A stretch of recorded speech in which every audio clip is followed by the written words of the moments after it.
Glad you could join today's Q&A with innovators and hashtag Black STEAM. I'm Gerard. Let's get inspired.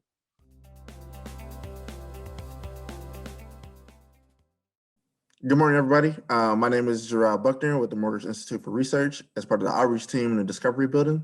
Today, we will be having a conversation with Dr. LaVar Charleston. As we are diving into this conversation, any questions, comments, anything you want to share, please feel free to go on social media and use the hashtag Black STEAM Innovators. We'll be sure to touch base with you whenever we have the chance. So hopefully you'll be able to dive into that conversation or answer any questions that may be out there. Welcome, Dr. Charleston. How are you doing today? I'm doing well. Thank you for having me. I cannot complain. And it's a Friday for us today. So I'm looking forward to the weekend. Yeah, absolutely. So let's kind of just dive into the conversation and we'll just start with the basics. Where are you from?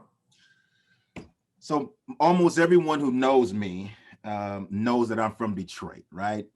Detroit, born and raised, super proud. Most folks from Detroit are diehard Detroiters, right? So I think that's where I sort of get my grit, where I get my drive, my go-get-it attitude. And also what makes me believe I can thrive anywhere. I feel like if you could thrive in Detroit, you could be born, raised, and you make it in Detroit, you can make it anywhere. So some folks may have seen the sort of versus thing, Detroit versus everybody. It started with Detroit, right? The Detroit versus everybody. So I think I'm a part of that grit, which also means that I'm a diehard Wings fan, a Tigers fan, a Pistons fan, yes. And I'm back in the Bad Boys era. So those were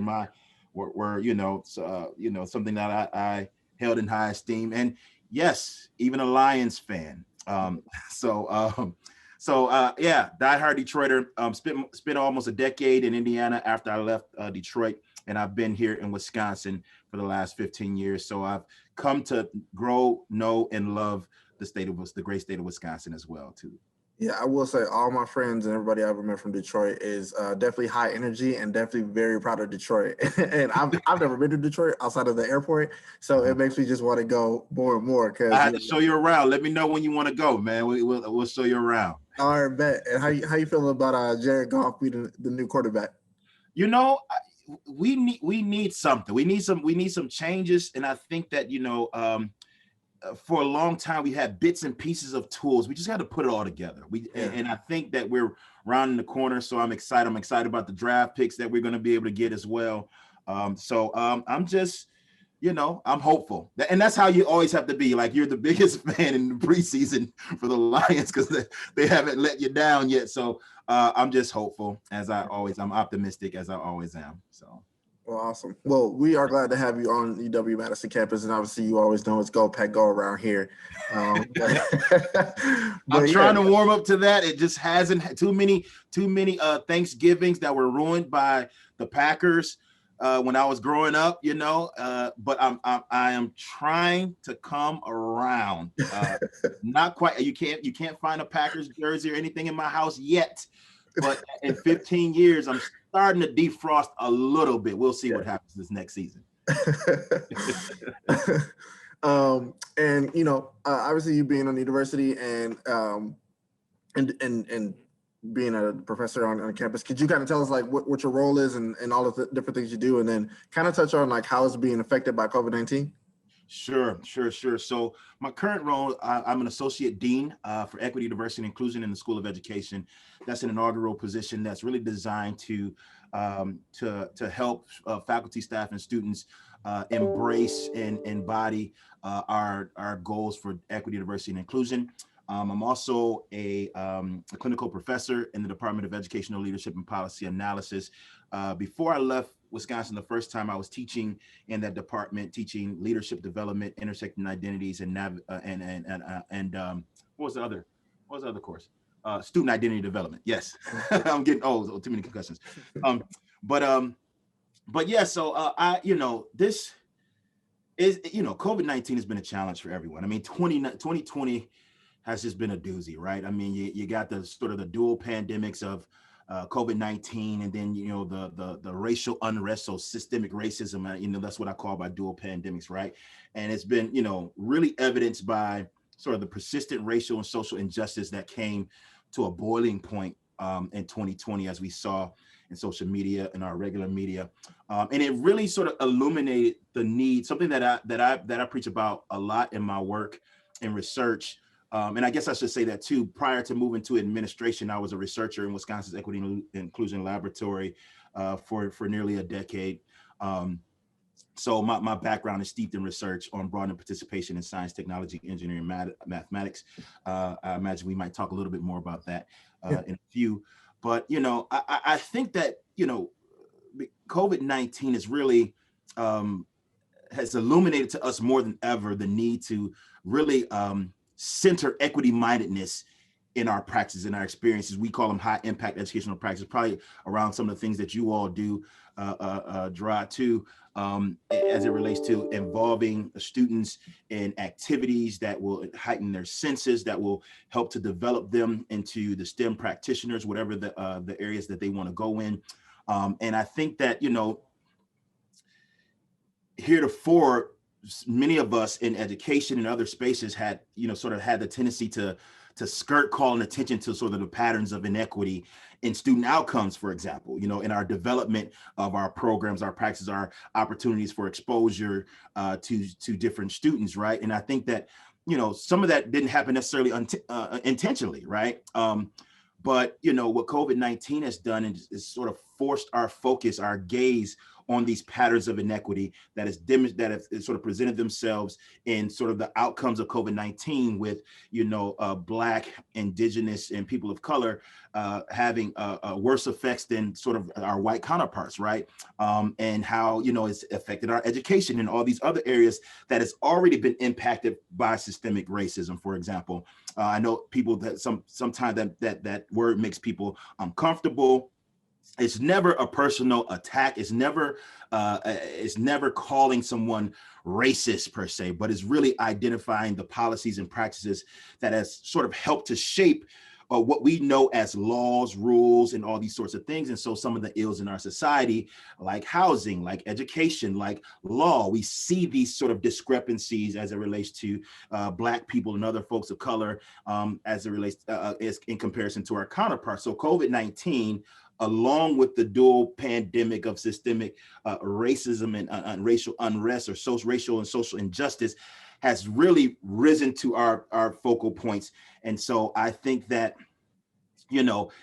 for some of us, if there's a silver lining in this, more people are aware, and more people are leaning in. So policymakers, teachers, folks in our K-12 education system, in our higher education system, are leaning into understanding what sort of data that we need to inform our work to be race conscious, right? To be conscious of sort of the inequities, and sort of to help eliminate these, what I would call equity gaps, by rooting out and constructing our programs to pay attention to these sorts of things. It's a lot of the work that you do, that and having this conversation and really thinking about those who are left out of the conversation, or left without the resources and tools to be successful in a STEAM related area: science, technology, engineering, arts, mathematics.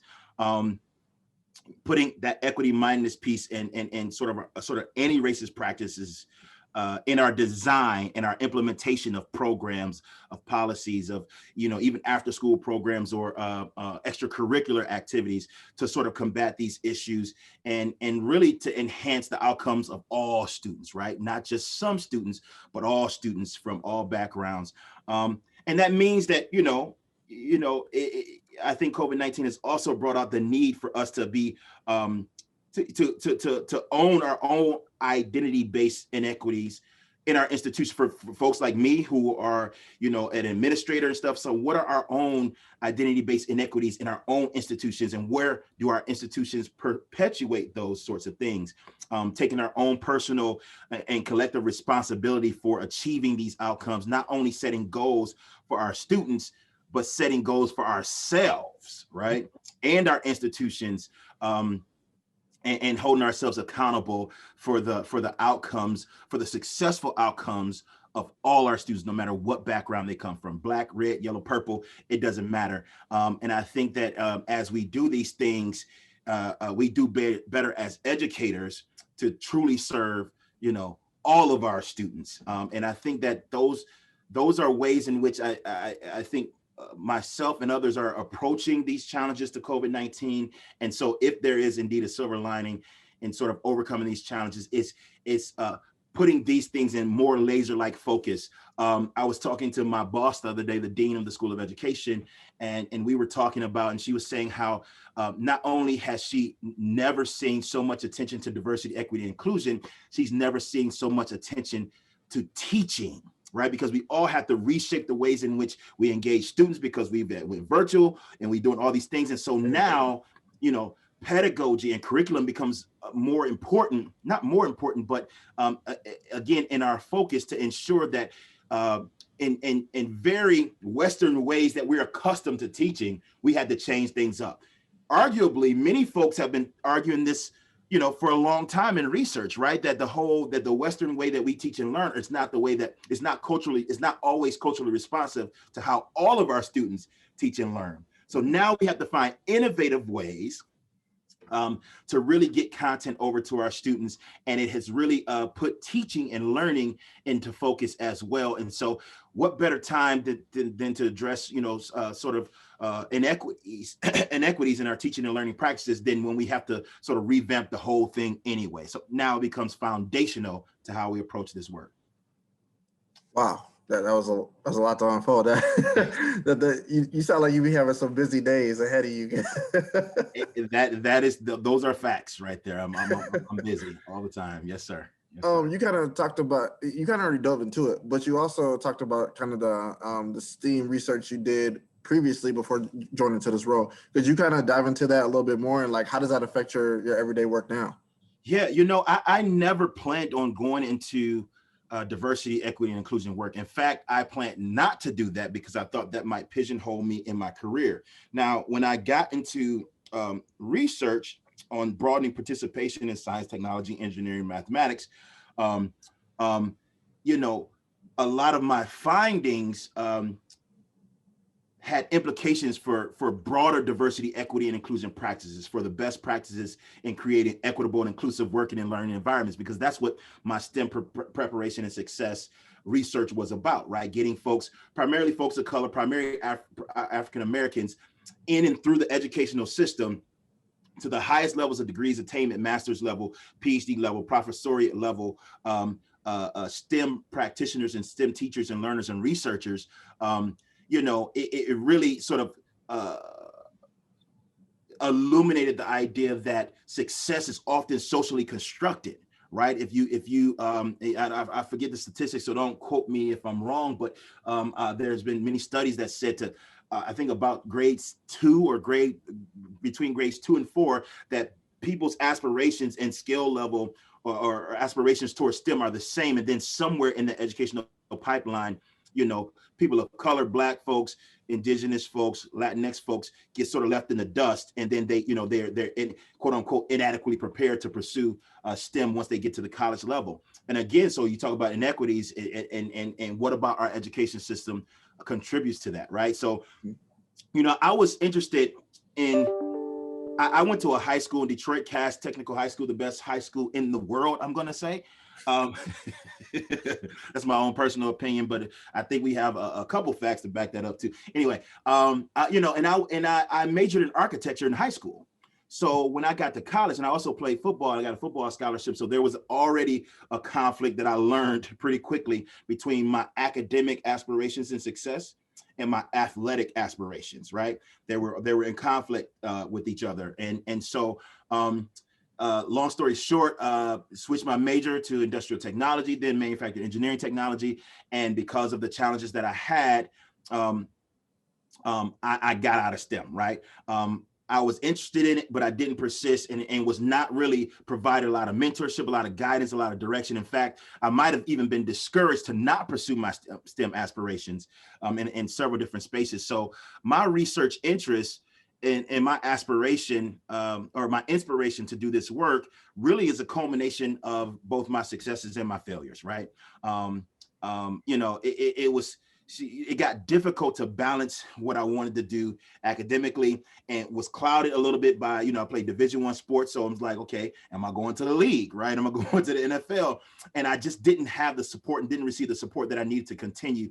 And so I did not persist in STEM. So when I got to this level, then I started asking more questions about why and what did I need to be successful in this space, right? And then so then I started working on these projects and the National Science Foundation, and realized that my experience and my issue was a broad experience that lots of folks of color had. Lots of Black folks have had, lots of Latinx and Indigenous folks have had, right? And so then it became a passion of mine to ensure that policies and practices and programs contributed to the successful matriculation of folks that came from places like I came from. I'm from very humble beginnings, right? I grew up on government aid. It's not a sob story, but it is indeed my story, right? And so that's a part of my story as I talk about where I am and where I've come, coming from those humble beginnings, but reaching where I reached in this space, which still, even as a researcher, as an instructor, as an administrator, I did have the mentorship that has helped to get me to this place. So it's important that I not only give that back, but help to shape, create, mold policies and practices that indeed help folks who are first generation folks. I don't care what color you are, folks who are low income, right? Who, like, very similar to me coming up, and people of color. And so that's my inspiration.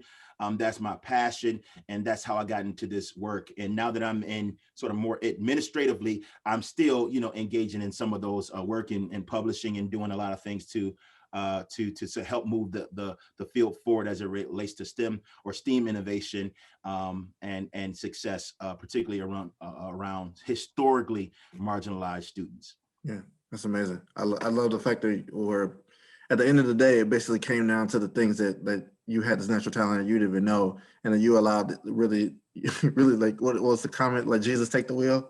Yeah.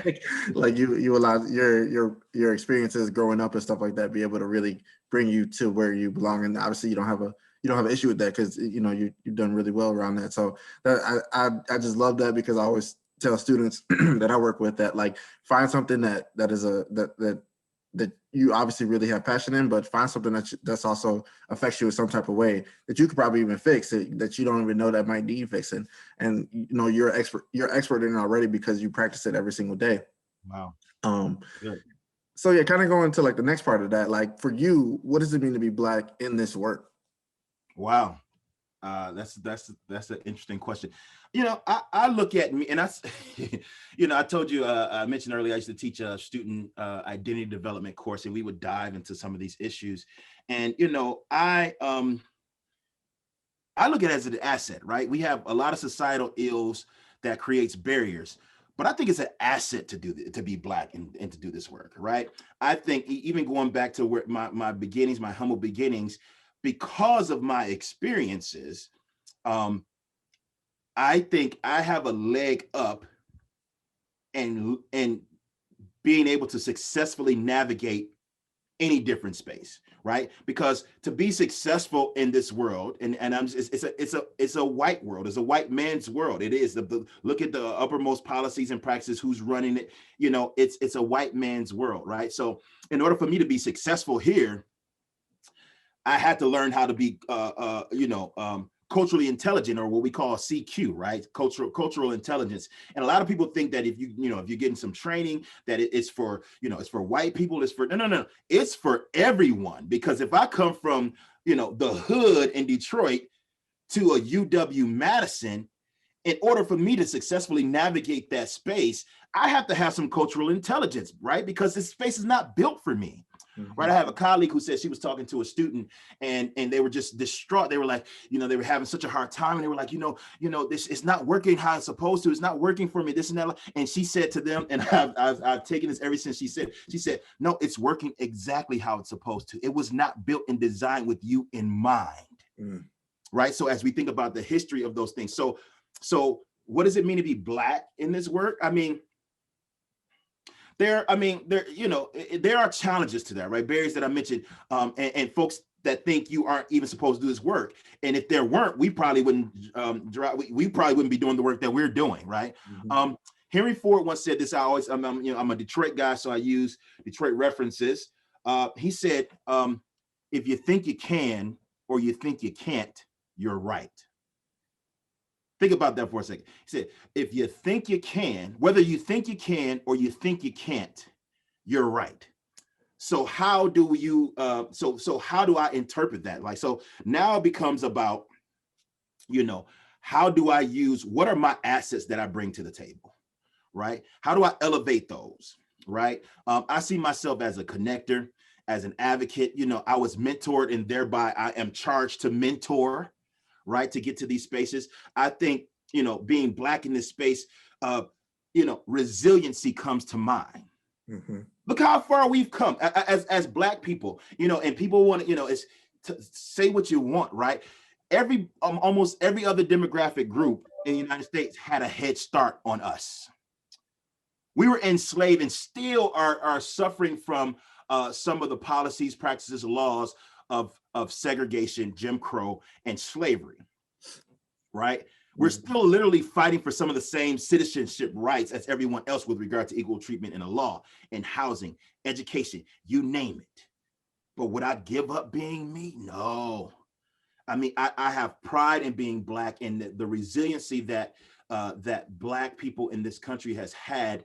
I think I own as a characteristic that enables me to be successful. And I used to say this all the time, like, who else can go to the hood and play a pickup game of basketball, or go to the boardroom and not saying that, there are enough of us in the boardroom, but for me, when you ask me what it means to be Black, I feel just as comfortable being the only in the boardroom as I do in the hood playing a pickup game of basketball. Everybody can't have that. Now, granted, some of that is also about where I'm from, how I grew up, all those sorts of things. So, I mean, to be sure, being Black to me and what it means to be Black to me might not be the same for you or anyone else. We're not one monolithic group, right? We're not, we think, people think that all the time, and people think we talk for everybody. So I want to be sure to say that I'm not speaking for everyone. I'm just speaking for myself. When you ask me, what does it mean for me to be Black in this work?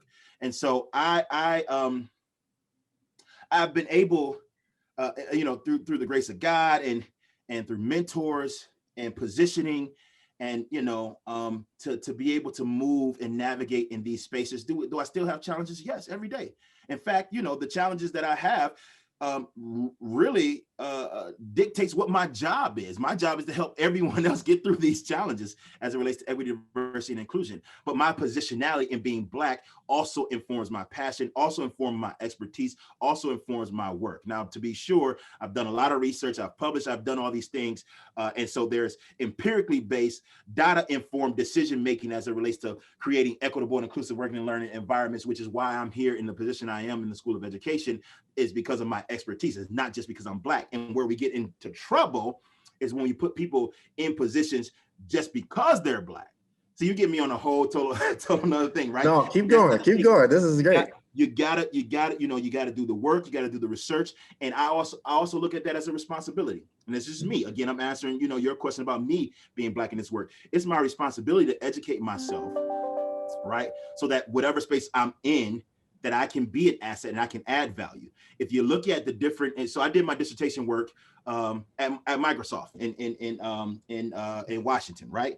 And when you look at campuses like Microsoft or Google, it's like the UN. It's so much diversity in that space, and no wonder they breed so much of this innovation, right? So for me, being Black in this work, being Black, one of the only Black folks, in many of the spaces I am on campus, it's an asset. It's the diversity of thought, of experience that breeds innovation. So if you're talking about STEAM innovators, right, it's all those aspects, those intersecting identities, that diversity that breeds innovation.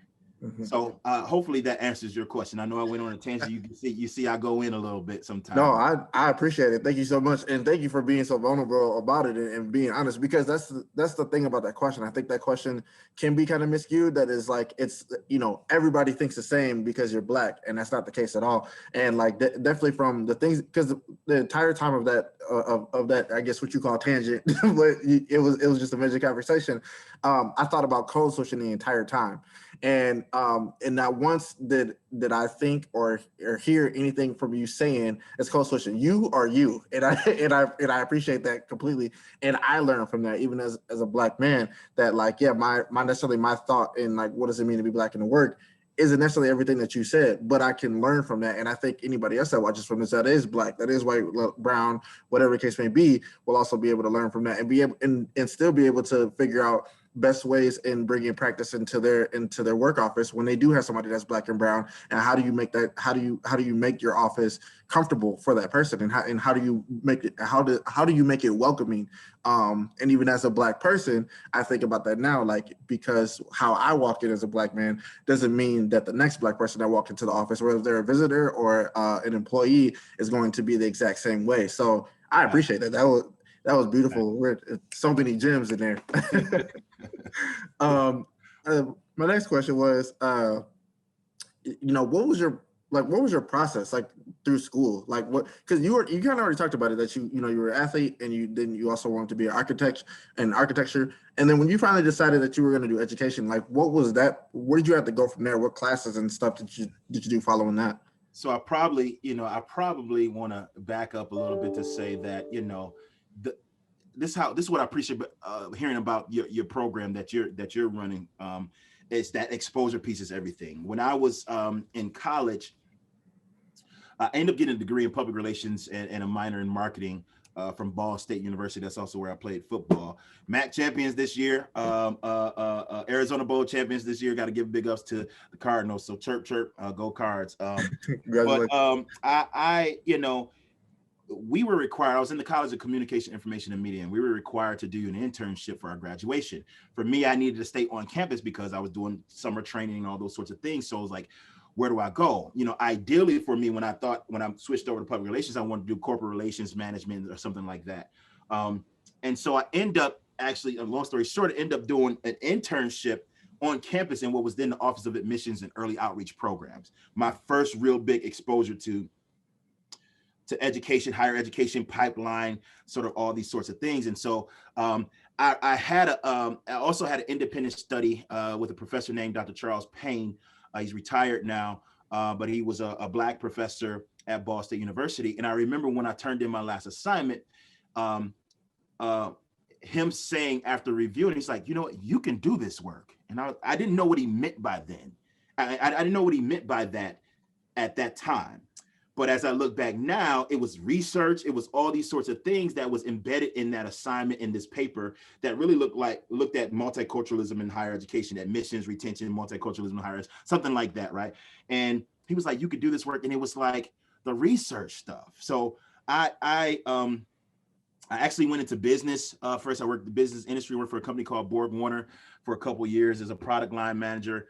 And then I got a call from my alma mater to interview for an assistant director of admissions position, which was, the unit that I worked in 2-3 years prior as an undergrad, but for my internship. And so I had to pray about it because it was a significant pay cut, but the work that I was doing, the only thing that I was satisfied with in that industry was the paycheck, to be honest. So I had to think about what I wanted long-term and what gave me fulfillment and contentment and how I can add value, because in the work that I was doing, it wasn't really adding value. And even the other things I was doing outside of that work, like I was doing Little League coaching and all these other things.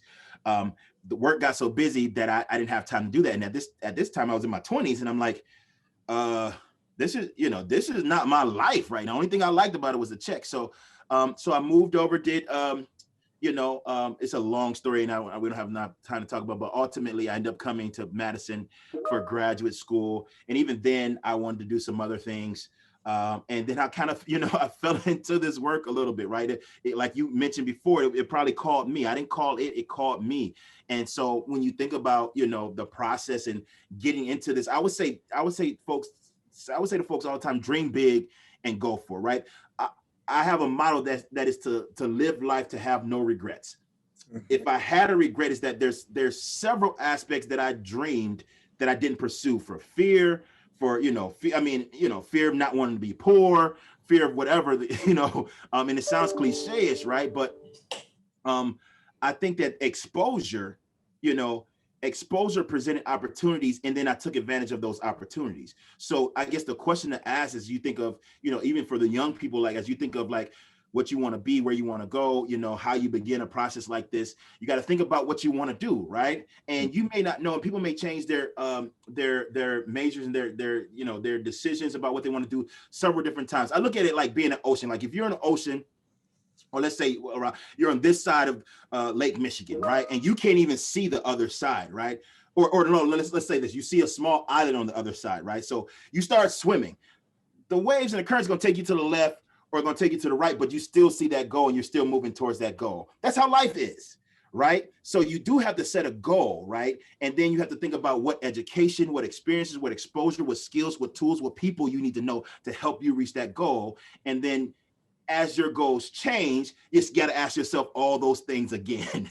What education, what experience, what exposure, what skills, what tools, and you have to sort of take account to whether or not you're reaching those goals, because a lot of times we find ourselves doing a bunch of things that doesn't help us reach our goal, particularly when you're in this education and this development phase, right? And so we might end up wasting time. And I think it's important to have experiences and exposure to even eliminate the things that we don't want to do. So I'm kind of interested in this. So where can I have an internship opportunity? Where can I do a volunteer opportunity? Or where can I take a class? Or who can I talk to so I can get exposed to this area? So now I can say, no, I don't even want to do that. So that's not even something that I want to do. So let me do something else, right? And so I think the more that we can do that, we'll end up where we're supposed to be. I always say this to you. I was like, and this is kind of a philosophy of mine too. Like, if you're not sure where you want to be and what you want to do, I think, and you kind of lost a little bit. I always say, lose yourself in the service of others, because in the service of others, you will find yourself, right? You will find yourself. I mean, you can never go wrong, right? The Dalai Lama had this book out called The Art of Happiness, and the things that we think make us happy is really things of pleasure, not happiness and contentment, right? Money, okay, but you got rich people who are overdosing, or or who are unhappy, or getting all these other societal ills, and we think they have everything. But what makes you internally content? And I'd argue that no matter who you are, what your background is, serving others provides a contentment and a fulfillment that nothing material can do, right? And so as you go about this work, you will find yourself in the service of others. So so that was a long way. You see, I'm not short of words, but I didn't plan on doing this. And here's the trick. And I have students who come to me all the time, like, I don't know what I want to do. I said, here's the thing. Guess what? I'm still trying to figure out what I want to be when I grow up. I am, right? So none of this stuff was planned. And so where can we move, and where can we, for such a time as this, have some contentment with ourselves and the work that we're doing. And we will get there. We will get to our purpose. And, because that's what the goal is, right? To really try to figure out what our purpose is in this life, right? And you can find yourself. I mean, you can lose yourself in the service of others. That's a good thing. And then find yourself in the service of others. So, anyway, yeah. No, that's awesome. Again, yeah, I love how deep you go into it. For a moment, being a Detroit guy, I thought you were going to say you got to lose yourself in the moment. You own it. You got to never let it go. You only get one shot. Oh, man, that's so funny. And then kind of my last question today, what advice do you have for somebody you've been inspired today? You know what? You're never too young to plan, right? And that's the thing, you got time, yes, but young people are smarter than we give them credit for. I have a brother, and he grew up in the same house that I described. He's 14 months older than I. As long as I remember, he wanted to be a neurosurgeon. I mean, since we were shorties. I mean, and I'm like, man, so he used to read, the physician's desk reference. I mean, all kinds of stuff. Dude played football, had pro ratings in the combine, got a scholarship to med school. And instead of going to pursue the NFL, he went and went to med school. Now he's a doctor, And he's a professor getting ready to transition he's a professor at the University of Michigan, and getting ready to transition to lead a unit at another institution. If you fail to plan, then you can plan to fail. It's probably going to be inevitable, right? And yes, you don't have to know everything that you're doing, but the exposure is key. Some people will say, that I'm lucky, or the reason why you do it is because you're lucky. I'm like, I had a principal that used to say, it's amazing the things that got on your nerves when you were young that you remember, and I regurgitate those things constantly now. She used to say, luck is when preparation meets opportunity. So whether I'm lucky or not, I had to prepare. I had to go to school. I had to get exposure to these things. I had to, work in these particular places, and then that preparation met this opportunity to be the inaugural associate dean to help build a new office that never, ever existed before for the cause of things that I think is important. There's an equation for success, right? There's challenges that come up, and no matter how old you are, I mean, kids are exposed to things today that we weren't necessarily exposed to when we were young, right? Things are crazy, right? But there are challenges, but you can overcome those challenges. And I think sometimes students get stuck on things because of the challenges, right? But if you remember, we always have challenges, and there's an equation to overcome those challenges, right? There's sacrifice. You have challenges, and you put in the necessary sacrifice to overcome those challenges. Whether it's my challenge is studying in this class is hard, or I hate math, or whatever. Because okay, what's the sacrifice that you need to make to be good and to be successful in there? So it may require a tutor, more studying, extra homework, more time, whatever it does. But you come out the other end a champion. And so when we think about things that has challenged us, and when we sort of get distraught or distressed about the sort of challenge, we got to remember what helped us overcome the last challenge that we had. It was the necessary sacrifice that we needed to make to overcome that challenge. And then we came out on the other end a champion, right? This may sound like a bunch of slogans and cliches, but it's real. It's real. And the only thing that can get in our way of success, I tell students that all the time. I told my graduate student the other day, and she's grown, good and grown. Only thing that get in your way of success is you. Is you, right? Because nothing can stop you. You talked about being Black and it's resilience. This is what we were built on. We've overcome slavery. Now, have we arrived yet? No. Does the world have a whole lot of work to do still? Yes, but we are further along than we were 400 years ago, right? And we have an opportunity. So what are the connections that we need to make? What is the mentorship that what are the opportunities that we need to take advantage of? Right? What are our dreams? What are our goals? Dream big and go for it. And as quick and as early as you can get exposure to science, technology, engineering, math, art, like as much as you can get, soak it up. Soak it up, because my research has demonstrated that those who are successful in this space did exactly that. They were exposed early, right? They had a cohort of folks who could help them move forward. Technological incubation and math and science and all these other things that are really, really important to these particular field, right? And then sort of the spaces that you're in, the social success is socially constructed, even in STEAM.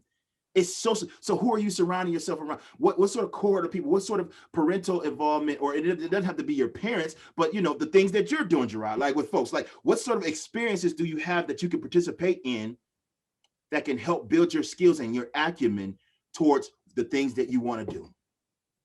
And that's my advice.